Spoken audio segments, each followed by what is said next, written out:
Hello, listeners. Welcome to our first monthly recap, where we're going to be talking about all of the amazing guest episodes for the month of September and some of the key things that we're taking with us. Now, we had four amazing guests this month that talked about such different topics and yet really centered on some key themes that I want to make sure that you are taking with you. So let's find a comfortable seat, clear our brain, clear our external environment from any distractions, and let's get to it.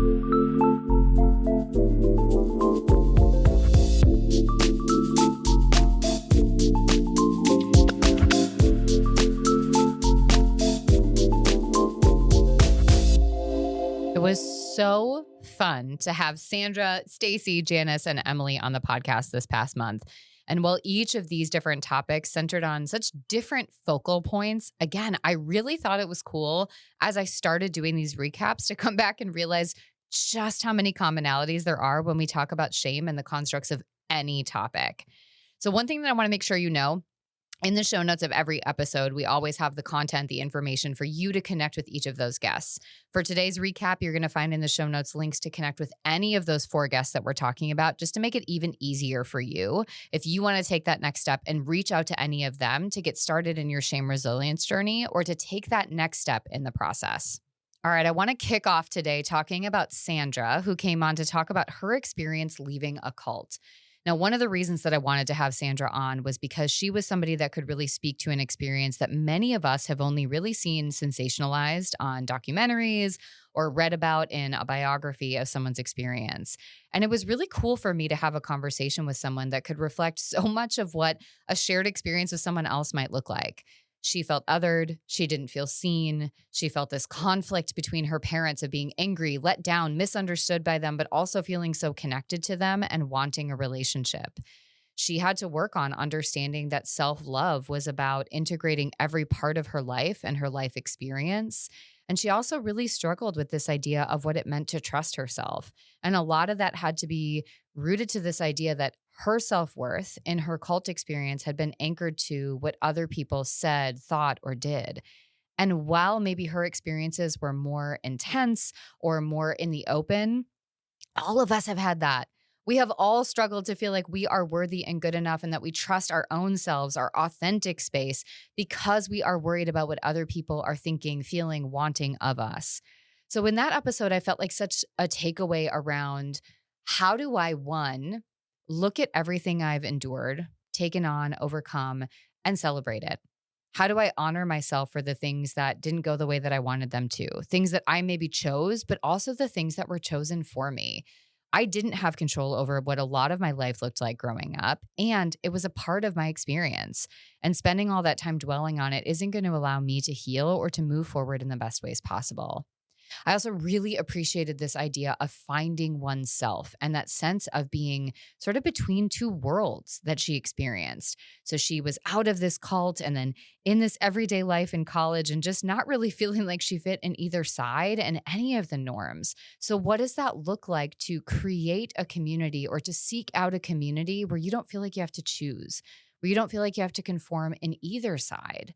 And so for me, I guess my biggest takeaway is starting to realize that a lot of the self love journey really is rooted to self trust and beginning to really reframe this idea to realize that trusting myself and honoring what I want, feel, and need is the best way that I can move forward with love and to create a community and a world where I'm excited to be a part of it, not feel like I have to conform to be in it.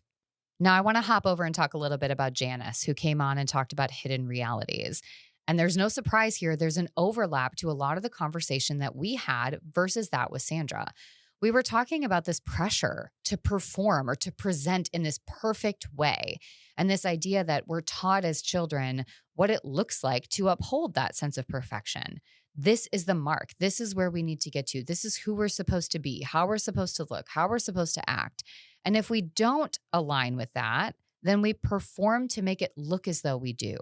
And all that does is really create a sense of shame and inauthenticity because we shift away from exploring, being curious, flapping, flailing, figuring out what fits for us to meeting expectations outside of our own. The big takeaway for me in that conversation was, I guess, a twofold one. First, to realize that vulnerability is something that we need to covet and isn't something that looks the same for everyone else. So, one of the things that Janice talked about in the episode is sometimes when you ask somebody how they're doing, what they're feeling, what they need, and they say, I don't know, or fine, and they kind of, it seems maybe to you that they're blowing off the conversation. Maybe the admitting that they don't know or they don't have the answer or that they're not going to just perform and pretend like everything is amazing, maybe that is vulnerability. And so, for each of us to remember that everyone's journey and experience is their own, and to recognize that we need to honor how people are showing up in that moment. And I guess the big takeaway for me is to realize I don't always have to push people to get to that next step just because I think they can go there. And that's a big deal. And then the second thing is recognizing that for many of us, I think the fear becomes if I'm my true self, I won't belong. I won't fit in. I won't have a place here. And that might be true that if you're your true self, you don't fit into the community that you were bred to be a part of, or maybe that you've been chasing to be in because that's what's right or that's what's been taught to you. And you have community. You're deserving of connection and love and belonging. And being your authentic self is not going to rob you of that. It just might look different than what you expected. And one of the key things that she talked about is how we can learn, for many of us that have been performing, our job has been to take care of everyone else. We never ask for anything. We never need anything. We are just constantly taking care of other people. But one of the ways that we can learn to build community is to put ourselves in positions where we have needs and allow other people to show up for and meet them, to ask for what we need, to communicate where we're at, to be more open and allow the possibility that other people might show up for us in a way as well.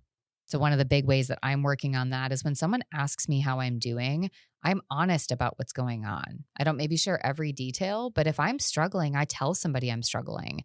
If I'm feeling like I don't know how to move forward in a certain topic or role in my life, I ask people what they would do. And I allow myself the vulnerability of feeling like I'll be judged for not being able to handle it all, not being perfect, whatever the fear is that comes with that sharing. And instead remind myself that people trust in relationships where they also get to show up and be a part of helping someone else. If they're always the one being taken care of, that doesn't build trust, that doesn't build safety or vulnerability on either side. It just builds codependence and enmeshment. So instead, thinking about how can I allow people to take care of me so that I can build connection and community that allows me to feel seen, safe, and heard, and wherein I can do the same for other people in a healthier way. All right, next up, let's talk a little bit about Stacy. So Stacy came in to talk about trauma, and her entire podcast is around trauma. I think if you are somebody that, whether you've listened to the episode or not, if you go, ooh, an episode on trauma, I need to know more, or gosh, trauma is something that I feel like I need to learn more about my own or what healing can look like or understand better, I highly recommend that you check her out. I think the key takeaway for me in that conversation was that for many of us, how somebody else crafts or frames our story does a lot to shape the way that we view things in the world. So in Stacy's case, she didn't hear the word trauma. She didn't hear PTSD. She didn't hear some of these terms until decades after a lot of her experiences. And a lot of that had to do with how her experiences were framed by caregivers, by peers, by other people in her life. And so recognizing the importance in how we word and talk about not only our experiences, but other people's as well. And I think a lot of this is sort of a collective shift and recognizing that trauma is not just 3 or 4 check boxes to say, well, this is trauma, this is not, but really recognizing that trauma is really the result of how something, a circumstance, an experience, whatever it is, a relationship affects another person's development or processing. So something that is traumatic to me might not be traumatic to someone else. Now, I know we're getting in the weeds with this here, and it can go kind of one or two directions. Either nothing is trauma or everything is trauma. But what I think is more important is to recognize that context is important. An individual's circumstances, their experiences, their processing, their story really frames a lot of what is and isn't traumatic and the effect that it has on them as they move forward. Now, one of the other key components of that is understanding that trauma is something that we can heal from, but it doesn't mean that we just sort of absolve somebody else or ourselves of the pain of the experience. Really, a lot of the healing is about learning how to integrate our experiences, process and move through our emotions, and turn our focus to areas that we can control, which is our present and the future self that we are creating. We cannot control what has happened to us. And oftentimes, brings up a lot of feelings. And so, learning how to feel those feelings and to process those experiences, and then to create a sense of agency and compassion for ourselves, to recognize that maybe we couldn't control that, but we can control our now.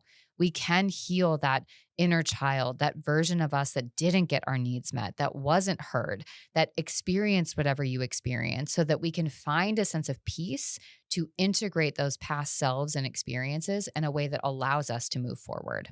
And I think the last thing that I really want to say about her episode that's sticking with me is this idea that many of us judge ourselves for what we struggle with now. We look at maybe our behaviors, we look at our relationship patterns, and there can be a lot of judgment that comes both from ourselves and from other people about how we're showing up in the world. But to really come back and to recognize that how we are showing up is a product of what we've survived and how we have best tried to move forward given our experiences and the context that's been put around them. So, yeah, you probably are not handling everything the best that you could. I know I definitely don't. And what I'm learning to understand is that balance between accountability and responsibility, learning that I am responsible for how I move forward in my healing, how I show up, the choices that I make. And I need to give myself a sense of grace and to build some insight into understanding many of the patterns and how I show up now are a product of how my brain and body have tried to protect and support me after having gone through these painful experiences.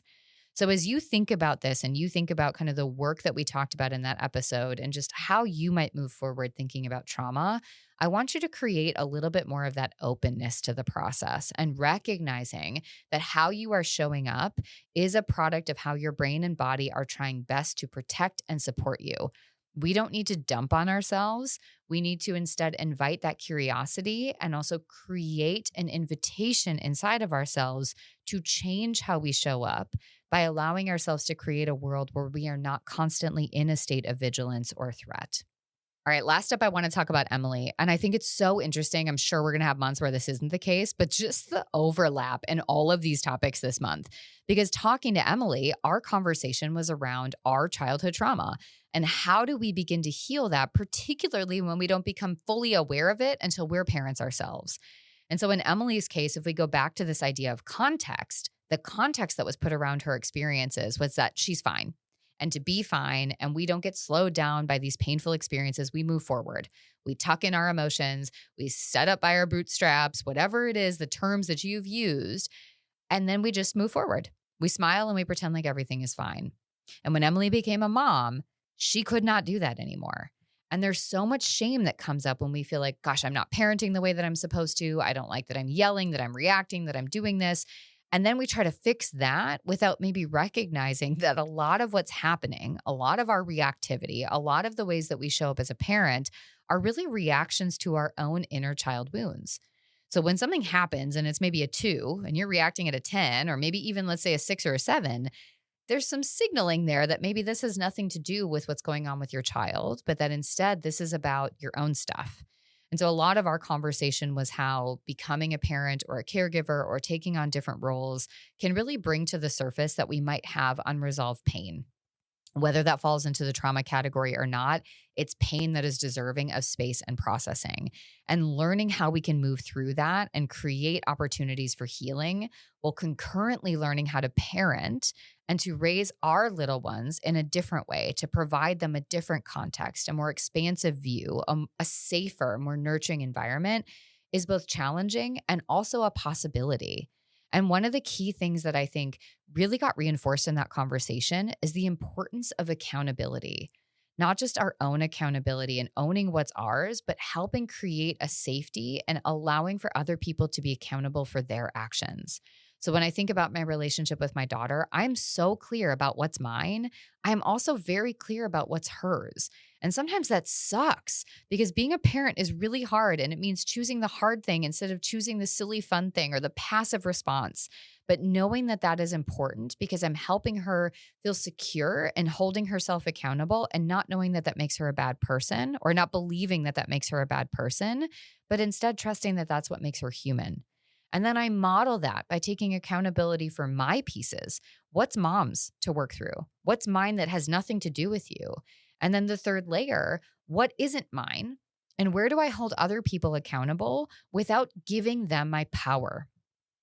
Okay, that was a lot. These were some really packed episodes. And if you have other key takeaways after listening to any of these episodes that you want to share, put them down in the comments because I think it's important for all of us to make space to not only hear information, but to process and comment through what that information means to us so we can integrate it in a way that makes the most sense. Now, before we go, I do want to put a plug in for one other thing that you'll find in the show notes, which is a link to my program, Liberated Living.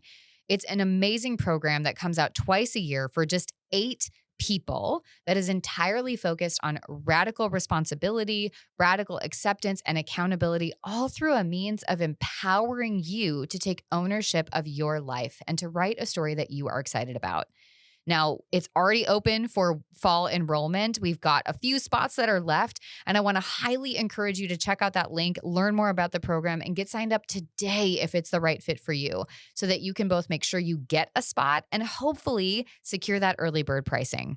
All right, this was awesome. I loved the chance to just go through these episodes and really reframe what my takeaways were and reaffirm what my next steps are going to be in my own processing and work. So as you move forward, let us know in the comments again if you have other things that stuck with you, if you have questions, if you feel stuck, if there's things that you wish I would have talked about or you want to see in the upcoming recaps, let us know. If you want to reach out to any of these amazing guests, check out those links in the show notes and make sure that you get yourself set up to meet up with any of them because they're all amazing humans that have so much to offer in the world. For now, I just want you to take a moment and celebrate that you listened to this episode. You are giving your brain and body the chance to process, to keep growing, to keep moving, and it is not easy. When you finish with this, just take a second and honor and acknowledge that, and then find a way that you can make some space to move forward in your day without totally honing in and letting this consume you. Because remember, we're here at least once a week with a new episode. We don't have to do it all in one day. You did enough right now. It's time to allow your brain and body a little separation from some of that deeper work. Go find something else you can show up for. Honor yourself in the ways that you can. And when you're ready, come find us for the next episode.